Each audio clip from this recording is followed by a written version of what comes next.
Shalom, em tempos de angústia vamos falar de esperança. Tema do nosso estudo de hoje é sobre o livro da vida. E estamos aqui no livro de Daniel, no capítulo 7. Vamos ler os versículos 9 e 10. Diz assim, no versículo 9: Eu continuava contemplando quando foram preparados alguns tronos, e um ancião sentou-se. Suas vestes eram brancas como a neve, e os cabelos de sua cabeça alvos como a lã.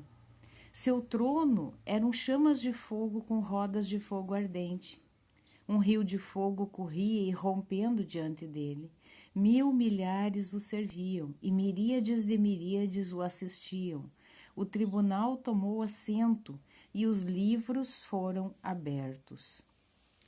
Nós vamos falar do livro da vida, e vamos ver lá no livro de Êxodo, no capítulo 30. Êxodo, capítulo 30, a partir do versículo 11 até o 16. O tributo para o culto. Yahweh falou a Moshe, dizendo: Quando o fizeres o recenseamento dos filhos de Israel, cada um pagará a Yahweh um resgate por sua pessoa, para que não haja entre eles nenhuma praga quando os recenseares.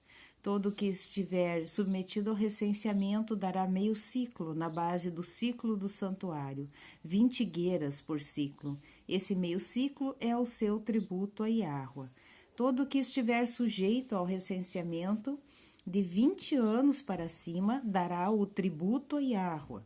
O rico não dará mais e o pobre não dará menos do que meio ciclo, ao pagar o tributo a Yahweh em resgate por vossas pessoas. Tomarás o dinheiro do resgate dos filhos de Israel e o entregarás para o serviço da tenda da reunião. Ele será para os filhos de Israel um memorial de Yahweh para o resgate de vossas pessoas.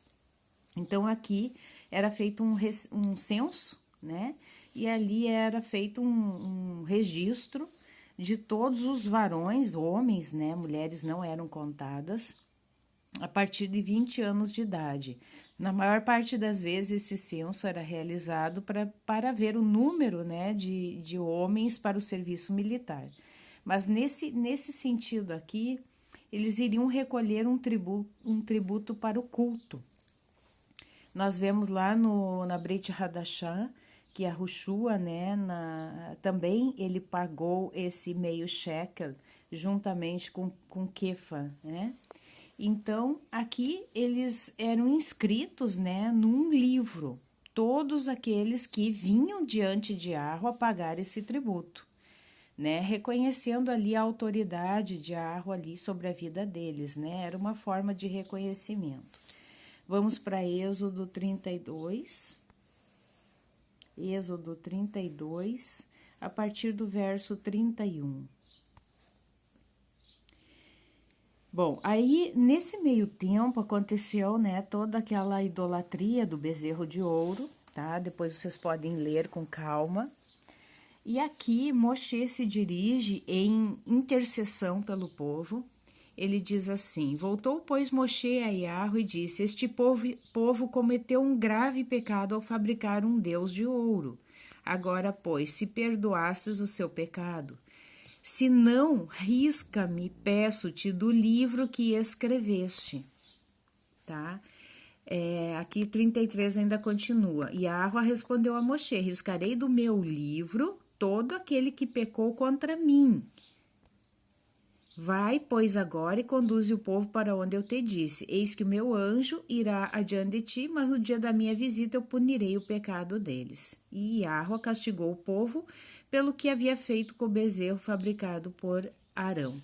Então, ali Moshe está dizendo que não era para Yahweh ter misericórdia do povo, né, para não extinguir, né, porque Yahweh disse: eu vou exterminar esse povo da face da terra e vou fazer de ti, Moshe, um outro povo. Mas Moshe, né, intercede ali juntamente ao pai e pede: então, por favor, eu prefiro eu ser riscado do livro da vida, eu morrer, do que você aniquilar com esse povo, né? Moshe sempre ele prefigura o Mashiach, né?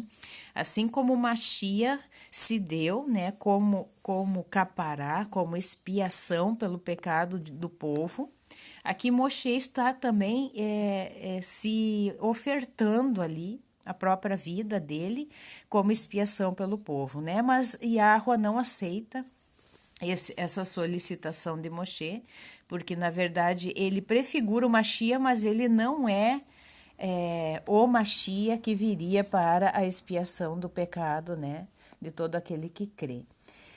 Então aqui existe um livro, então, da vida, onde eram inscritos, né, ali de forma física, foi feito aquele censo, e foi inscrito os varões a partir de 20 anos. Hoje, né, sabemos que existe um livro espiritual, um livro da vida, né, onde estão inscritos todos aqueles que creem, né, em Yahushua e aceitam o sacrifício do Mashiach, né, que se fez sacrifício desde a fundação do mundo.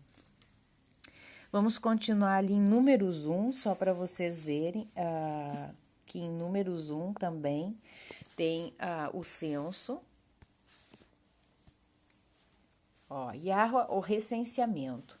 Yahweh falou a Moshe no deserto do Sinai, na tenda da reunião, no primeiro dia do segundo mês, no segundo ano após sair da terra do Egito, e disse: Fazei o recenseamento de toda a comunidade dos filhos de Israel, segundo os clãs, segundo as casas patriarcais, alistando os nomes de todos os homens cabeça por cabeça, todos aqueles em Israel de 20 anos para cima, hábeis para ir à guerra, tu e Aharon os registrareis segundo seus esquadrões. Estará convosco um homem de cada tribo, os chefes das casas patriarcais. E ali ele dá prosseguimento a todo esse censo. Vamos para o livro agora de Salmos.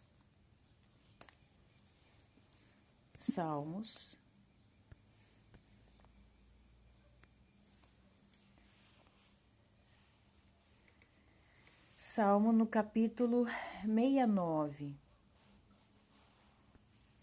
69, a partir do verso 28. Diz assim: Acusa-os crime por crime e não tenham mais acesso à tua justiça. Sejam riscados do livro da vida e com os justos não sejam inscritos. Tá? Esse salmo, ele dá a entender, né, que Davi, ele está aqui se queixando não de alguém de fora do povo de Israel, mas do próprio povo ou da sua própria família, né, que estavam ali perseguindo ele, fazendo algo ali com relação à sua pessoa. É o que se dá a entender neste salmo. Então, ele está colocando essas palavras nesse salmo. Lá no livro de Isaías 4:3, eu estou dando algumas referências para vocês, tá? Que falam sobre o livro da vida. Então o resto de Sion e o remanescente de Jerusalém serão chamados santos, a saber, o que está inscrito para a vida em Jerusalém. Então aqui fala aqui de uma forma diferente, mas fala sobre este livro da vida, onde os filhos de Israel, né, o remanescente aqui, o povo santo, o povo kadosh, o povo separado estaria ali com o seu nome inscrito. A igreja nos ensina, né, que nós temos ali que aceitar Jesus, etc, etc, para que o nosso nome seja inscrito, né, no livro da vida. Isso é uma coisa que, obviamente, para ele ser riscado, nosso nome tem que estar inscrito, né? Mas a palavra também diz que nossos nomes já estavam inscritos desde a fundação do mundo. Os nossos nomes já estavam inscritos. Então, nós temos o quê? Que vigiar para que os nossos nomes não sejam riscados do livro da vida. Essa é a nossa luta diária, tá? Para que não seja arriscado, para que o nosso nome não seja apagado do livro da vida. Vamos para o livro de Malaquias.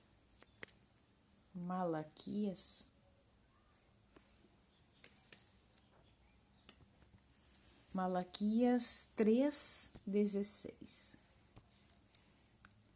Mas aqueles que temem a Yahweh dirão um ao outro, Yahweh prestou atenção e ouviu. Foi escrito diante dele um livro memorial em favor daqueles que temem a Yahweh e pensam em seu nome, tá? O livro da vida. E eu fiz um paralelo aqui de Malaquias 3:16 com João 3:16, tá? Que vai falar quem é que tem direito a estar nesse livro da vida. Pois Yahweh amou tanto o mundo que entregou o seu Filho único para que todo que nele crê não pereça, mas tenha a vida eterna, tá? Então esse é um paralelo que eu fiz aqui desses dois livros, Malaquias e João. Lá no livro de Apocalipse, nós vamos ver várias passagens que vão falar a respeito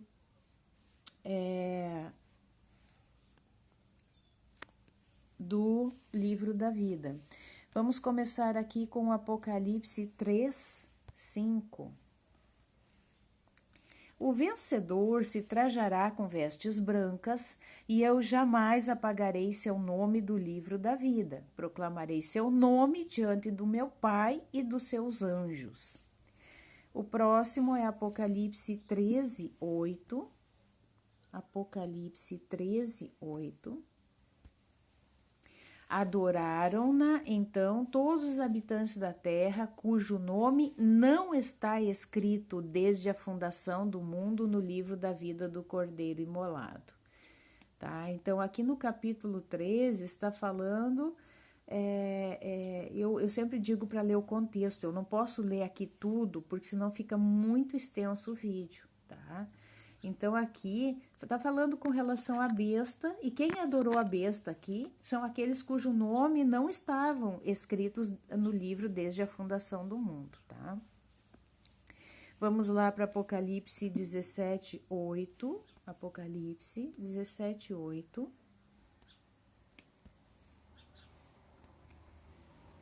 A besta que viste existia, mas não existe mais. Está para subir do abismo, mas caminha para a perdição. Os habitantes da terra, cujos nomes não estão escritos no livro da vida desde a fundação do mundo, ficarão admirados ao ver a besta, pois ela existia, não existe mais, mas reaparecerá.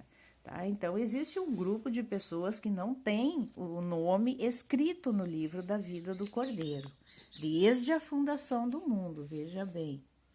Não é porque Yahweh faz acepção de pessoas, não. É porque ele, na sua onisciência, ele sabe todas as coisas, tá? Vamos retornar para Apocalipse agora, no capítulo 20, no versículo 15.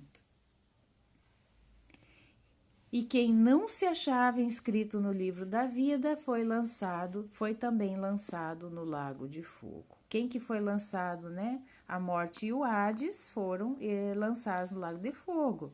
E também aqueles que não estavam inscritos no livro da vida. Vamos para Apocalipse. Apocalipse 21 agora. 21. No verso 27, nela jamais entrará algo de imundo, nela quem? Na cidade, né, preparada para o povo, os novos céus e a nova terra. Nela jamais entrará algo de imundo, e nem os que praticam abominação e mentira. Entrarão somente os que estão inscritos no livro da vida do Cordeiro. Ainda no capítulo 20, vamos voltar no 20 na realidade, vamos voltar no capítulo 20, o verso 11 e o verso 12, 11 e 12. Vi depois um grande trono branco e aquele que nele se assenta. O céu e a terra fugiram de sua presença sem deixar vestígios. Vi então os mortos, grandes e pequenos, em pé diante do trono e abriram-se livros. Também foi aberto outro livro da vida. Os mortos foram então julgados conforme sua conduta a partir do que está escrito nos livros. Tá? Existe mais de um livro, pelo que dá a entender aqui, mas o livro da vida, né? Essa vida é a vida eterna, ok? Não é essa vida aqui perene, essa vida terrena aqui, é a vida eterna, tá? Isso que a gente tem que ter em mente. Vamos agora para Romanos 9:3. Eu li ali em Êxodo 32, quando Moshe, ele pede ali, né, que ele seja morto, né, na verdade, que ele seja riscado o seu nome do livro da vida como expiação, ele pede isso, mas Yahweh não aceita a solicitação dele, né, ele pune aqueles que incitaram a Haron a construir o bezerro de ouro, né? Tanto é que os levitas fazem isso, né? Com as próprias mãos, matam em torno de 3.000 pessoas ali, se eu não estou enganada ali, em torno de 3.000 pessoas, tá? E aqui, Paulo, Shaul, Rachalia, né? Paulo, conhecido no meio cristão como Paulo, mas é Shaul, ele pede, né? A mesma coisa, aqui com relação ao povo ali, os romanos, né? Ele diz assim: quiser eu mesmo ser anátema, separado de Cristo, né, do Mashiach, em favor de meus irmãos, de meus parentes, segundo a carne, que são os israelitas, aos quais pertence a adoção filial, a glória, as alianças, a legislação, o culto às promessas, aos quais pertencem os patriarcas, do quais descende o Mashiach, segundo a carne, que é acima de tudo, e Yahweh bendito pelos séculos. Então aqui ele está pedindo, quem dera ele fosse feito anátema, né? O que é anátema? Amaldiçoado, né?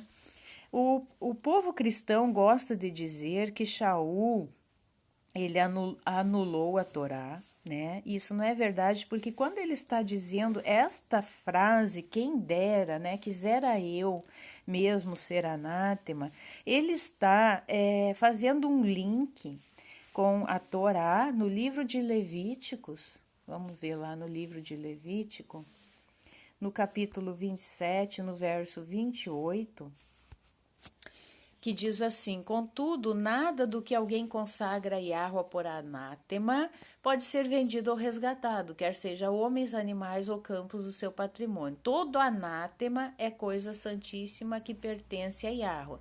Nenhum ser humano votado ao anátema poderá ser resgatado, será morto.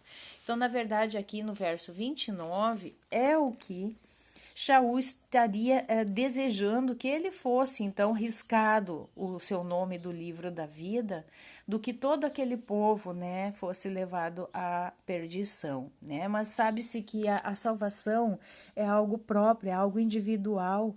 Então, o Yahweh não pode receber esse tipo de proposta, né? Cada um é responsável pela sua própria salvação, tá? E cai por terra, né, a heresia religiosa que fala que uma vez salvo, salvo para sempre. E nós vamos ver alguns versículos que falam sobre isso. No livro de 1 Coríntios,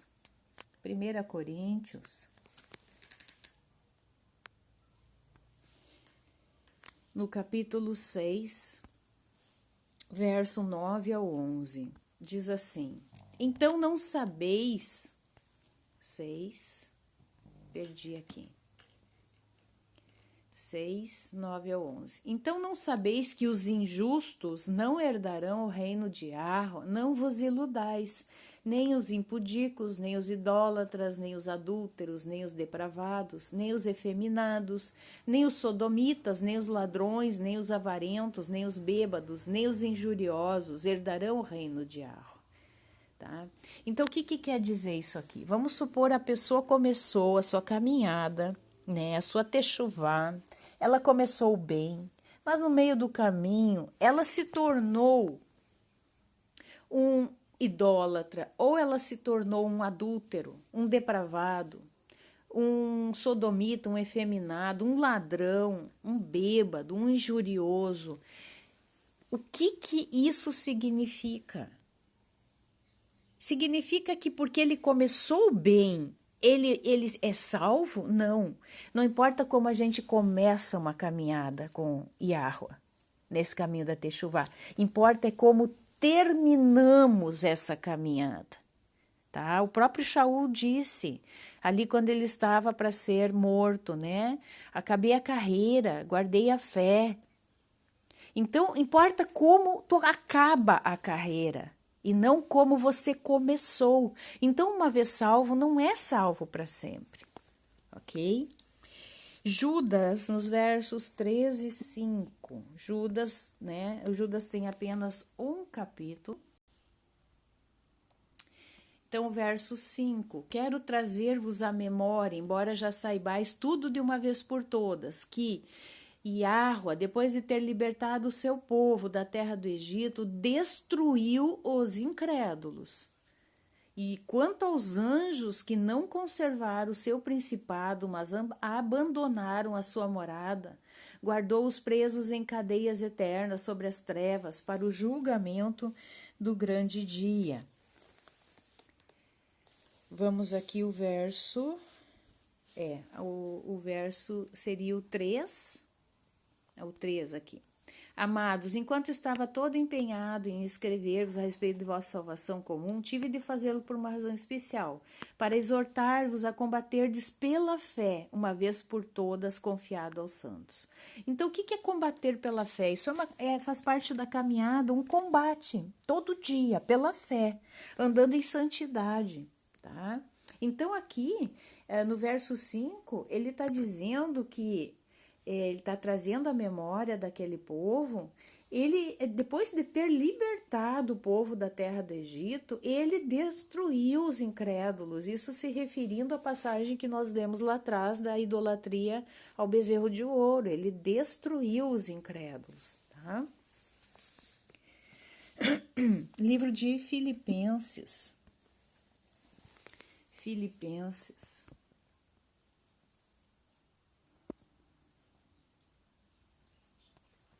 Filipenses 2:12. Portanto, meus amados, como sempre tendes obedecido, não só na minha presença, mas também particularmente agora na minha ausência, operai a vossa salvação com temor e tremor. Então, a nossa salvação é uma construção, dia a dia, vigiando e orando. A palavra também diz que aquele que está em pé, cuide para que não caia, ok? Livro de Gálatas.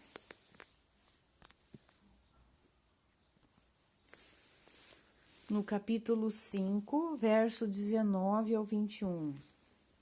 Ora, as obras da carne são manifestas: fornicação, impureza, libertinagem, idolatria, feitiçaria, ódio, rixa, ciúmes, ira, discussões, discórdias, divisões, invejas, bebedeiras, orgias e coisas semelhantes a essa, a respeito das quais eu vos previno, como já vos preveni. Os que tais coisas praticam não herdarão o reino de Yahweh. Então, é o mesmo caso citado anteriormente. Então, as pessoas podem até ter começado bem a sua caminhada, porque o nosso nome está escrito no livro da vida. Então, nós temos que vigiar, orar, para que ele não seja riscado do livro da vida. Então, no momento que eu começo com obras da carne, né, manifestas, fornicação, idolatria, feitiçaria, bebedeiras, tudo que está listado aqui em Gálatas, o meu nome vai ser riscado do livro da vida. Então, uma vez salvo, não sou salvo para sempre. Hebreus 10:26.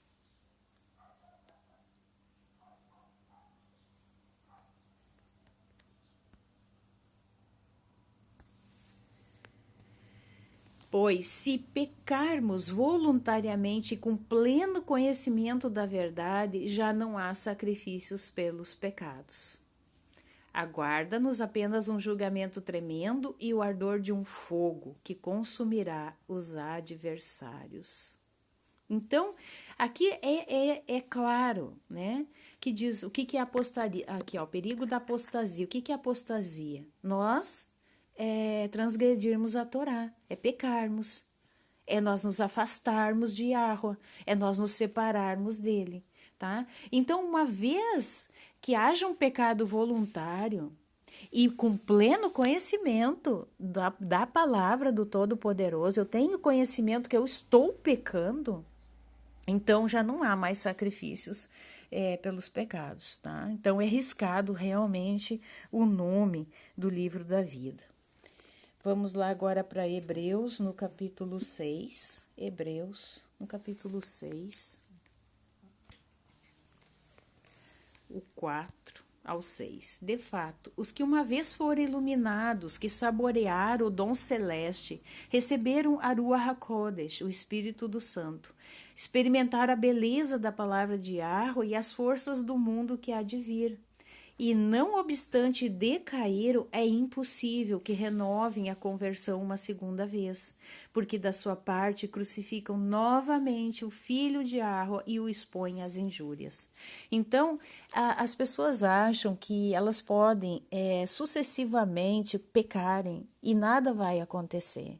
Tá? Porque o mundo religioso cristão colocou essa mentira em suas mentes, tá?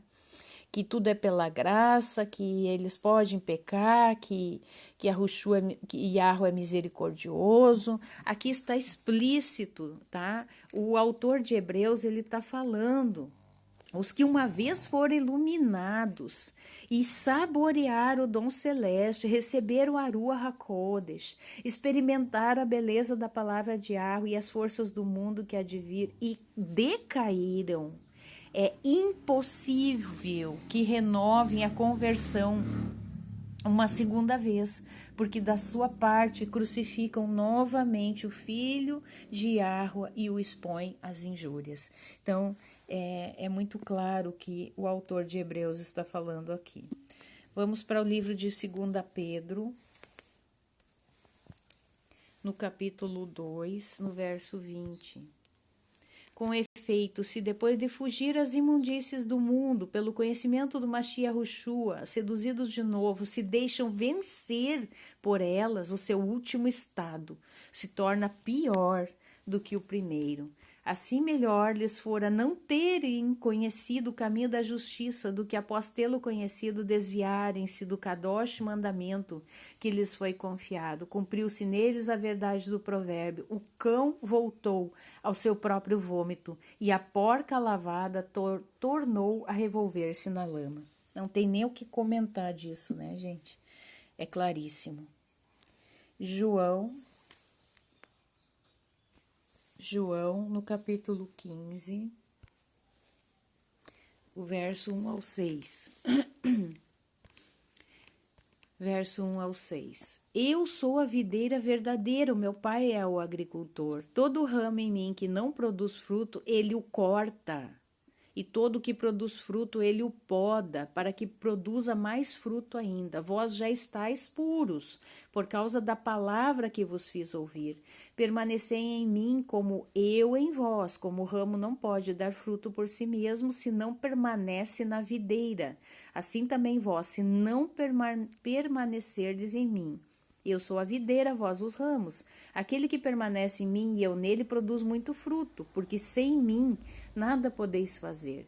Se alguém não permanece em mim, é lançado fora como o ramo e seca. Tais ramos são recolhidos, lançados ao fogo e se queimam. Então, gente, aqui também está falando que o ramo, ele tem que permanecer unido à videira verdadeira.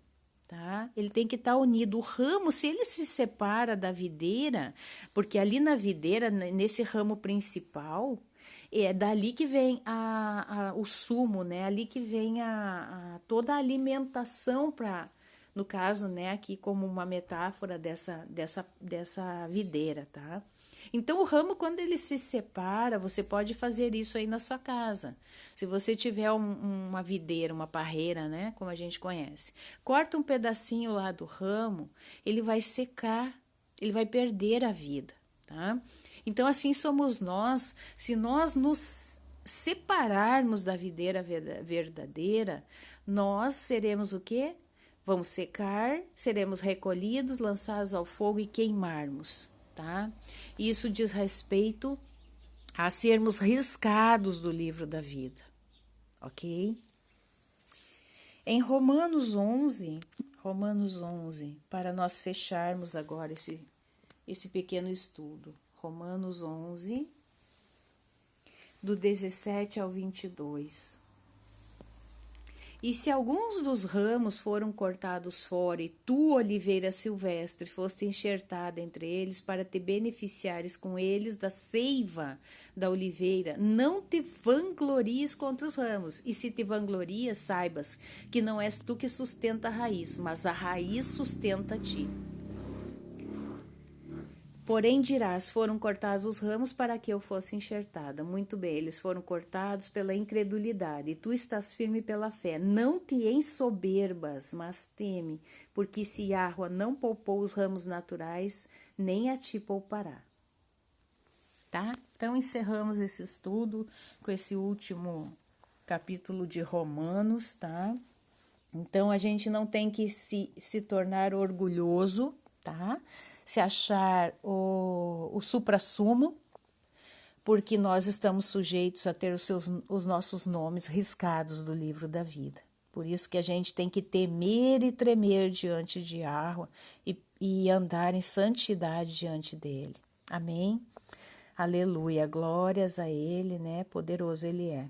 Um abraço a todos, irmãos, fiquem na Shalom.